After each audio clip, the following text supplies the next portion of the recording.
Sir మా మాట పట్టించుకుంటలేడు, వినిపించుకుంటలేడు. ధనవాడులకు sir వస్తాడు పోతాడు కానీ మాకేం న్యాయం చేస్తలేడు.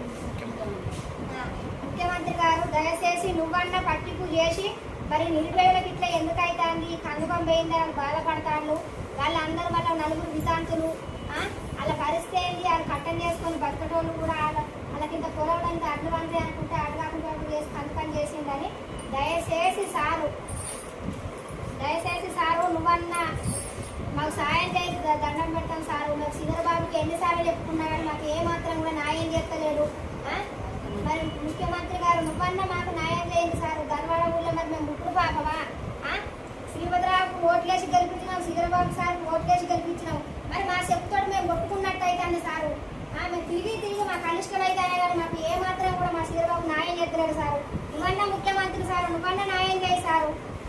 ఇట్లా లేకపోతే మేము ఏం లేదు సార్. మా 4 కుటుంబాలు వచ్చింది గేటు కూడా శ్రీధరబాబు ఇంటి ముంగట మందు తాగి గుడ్ల మందు తాగి ఆడ గేటు కూడా చచ్చిపోతాము. మరి మేము చచ్చినా మంచిదని కూడా మరి మా శవం మీద గట్ట గాడి గిట్లా మరి అయిన వేలు అయినా చూసుకుంటాడు. నా భూమి నాకు తెలియదు అని కూడా అంటాడు. ఎల్లమ్మ గుడికానే అన్నాడు సారు. మాకు రోడ్డు కొనిపోయింది 6 నెలలు కొట్టాడు. ఏమి ఇవ్వకుండా కానీ పట్ట కాగితం కూడా ఉన్నది. ఈ పట్టేడున్నదని నన్ను కూడా బెదిరించింది సార్. దండం పెట్ట శ్రీధరబాబు ముఖ్యమంత్రికి కూడా చెప్పుకుంటామంటాను. ముఖ్యమంత్రి కూడా చెప్పుతాను. నేను ఒక్కదాన్నే పేరు అయిపోయినా, ఆ వాడకే పేరు అయిపోయినా. మళ్ళీ 4 రోజులు అయితే నేను ఇటుకలు కూడా పెడతాను రోడ్డు మీద. ముఖ్యమంత్రి ఇటుకలు కూడా పెడతా. నా భూమి ఏడికున్నదో ఆడికి ఇటుకలు పెడతా. ఇటుకలు పెట్టి ఆయన ఏం చెప్తా కదా, 2 రేకులు చెప్తా. దాని కింద చిప్ప కడముంతా ఒక గిన్నె పెట్టుకుంటే వాళ్ళన్న తోగొట్ట మొగ గిట్ట గిట్ట. అయ్యా మీరన్నా సాయం చేయండి కొంచెం దయచేసి. మేము నలుగురు అన్నదమ్ములు, మేము పిల్లలు ఉన్నారు. మేము ఉండగొట్టిని. నాకు 2 కొడుకులు, ఒక కొడుకు చచ్చిపోయింది, ఒక కొడుకు.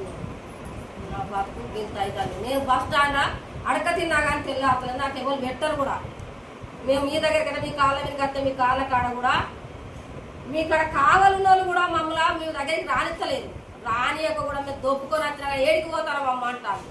మరి మేము ఏ పత్రిక నీకే నుంచి వచ్చిందో అని మేము అడుగుతాను.